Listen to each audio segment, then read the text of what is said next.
The No Child Left Behind Act was passed in 2001 and signed by President Bush in 2002, is arguably the most far-reaching education policy in decades. The primary purpose of NCLB was to place more accountability on elementary and high schools in the United States. The goal of the study was to examine whether No Child Left Behind has had any impact on student achievement in math and reading.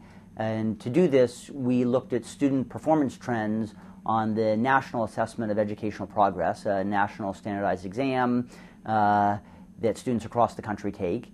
And what we did is we compared student performance trends in states that did not have prior experience with accountability versus student performance trends in states that did have prior experience. The most important finding is that we found strong evidence that NCLB has had a substantial impact in improving math achievement, particularly among fourth grade students, and particularly among Latino students and low-income students, students that are eligible for free or reduced price lunch.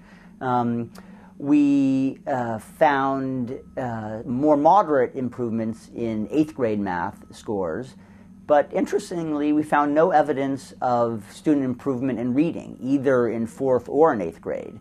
And so I think it was a mixed bag. Congress is going to be reauthorizing NCLB in the coming year. And the Act has many critics. I think there are a lot of valid concerns that people have raised.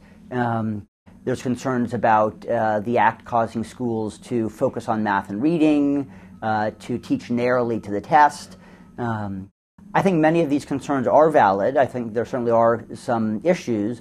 But based on the research that I've done, I think there have been enough positive impacts that Congress should focus on mending but not ending NCLB. I think there are a number of specific ways in which Congress should be thinking of amending NCLB.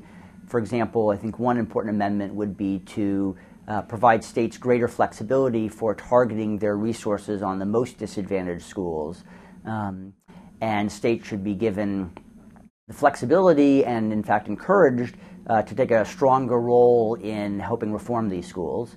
I think the second recommendation would be that the legislation emphasize the use of evidence-based interventions.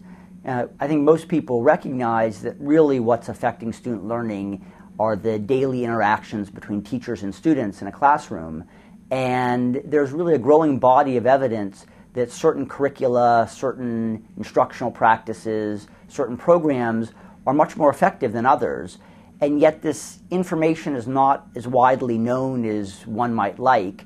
I think the legislation should encourage and should even incentivize schools and districts to use these programs that we know are more effective in improving student achievement.